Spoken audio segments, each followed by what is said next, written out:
નમસ્કાર વિદ્યાર્થી મિત્રો, હું છું ઝાલા જયેન્દ્ર અને તમે જોઈ રહ્યા છો ગુજરાતી એજ્યુકેશન. વિદ્યાર્થી મિત્રો, આજે હું તમને ધોરણ 8 વિષય ઇંગ્લિશ દ્વિતીય સત્ર પૂરક મૂલ્યાંકન 2024 અને 25નું હાલ જે એક્ઝામ લેવાય એ પેપરનું સોલ્યુશન કરાવવા જઈ રહ્યો છું. વિદ્યાર્થી મિત્રો, તો તમારે ચેક કરવાનું છે કે તમારે ઇંગ્લિશમાં કેટલા માર્ક્સ આવ્યા છે. તો જોઈએ પ્રશ્ન 1 એ.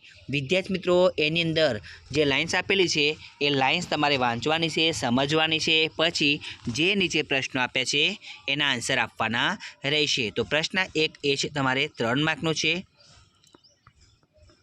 તો એના 3 વિકલ્પો છે. વિદ્યાર્થી મિત્રો, તમે જોઈ શકો છો. પહેલામાં જવાબ એ છે, બીજામાં બી અને ત્રીજામાં જવાબ એ આવે છે. તો વિદ્યાર્થી મિત્રો, તમારે કમેન્ટમાં મને જણાવવાનું છે કે તમારે સાચું છે કે ખોટું. હવે બી એની અંદર ટ્રુ અને ફોલ્સ આપેલા છે, એ પણ તમારે 3 માર્કના છે.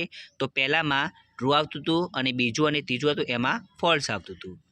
હવે સી એની અંદર સેન્ટેન્સ છે. વિદ્યાર્થી મિત્રો, તે કોણ બોલે છે? તો વિદ્યાર્થી મિત્રો, તમે જોઈ શકો છો. પહેલામાં સાધુ અને બીજામાં તેનાલી રામન.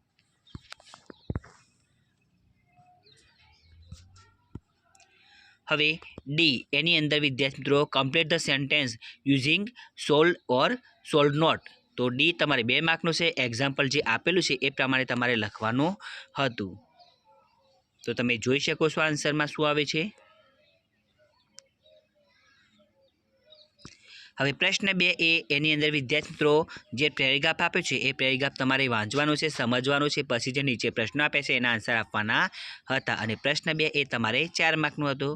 તો તમે જોઈ શકો છો પ્રશ્નો કયા કયા હતા અને એના આન્સરમાં શું આવે છે. તો પહેલા 2 પ્રશ્નો હતા અને 2 વિકલ્પો.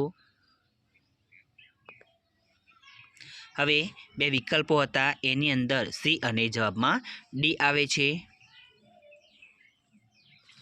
હવે બી તમારે 2 માર્કનો છે. વિદ્યાર્થી મિત્રો, અને તમારે મને કમેન્ટમાં લખીને જણાવવાનું છે કે તમારે 40માંથી કેટલા માર્ક્સ આવે છે.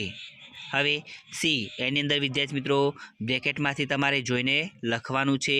સી તમારે 2 માર્કનું છે. એક્ઝામ્પલ આપ્યું છે એ પ્રમાણે તમારે લખવાનું રહેશે. હવે જોઈએ આપણે ડીની અંદર પણ એ રીતે છે. વિદ્યાર્થી મિત્રો, બ્રેકેટમાંથી જોઈને લખવાનું હતું અને ડી પણ તમારે 2 માર્કનો હતો. હવે પ્રશ્ન 3 એ એની અંદર વિદ્યાર્થી મિત્રો, વિકલ્પો આપેલા છે. વિકલ્પો તમારે 3 માર્કના છે. તો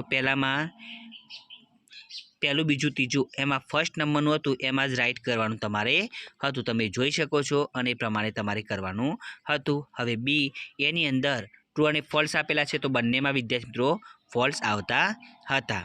હવે સી એની અંદર વિદ્યાર્થી મિત્રો ખાલી જગ્યા છે. ખાલી જગ્યા તમારે બ્રેકેટમાંથી જોઈને લખવાની હતી. તમે જોઈ શકો છો સી તમારે 2 માર્કનું છે.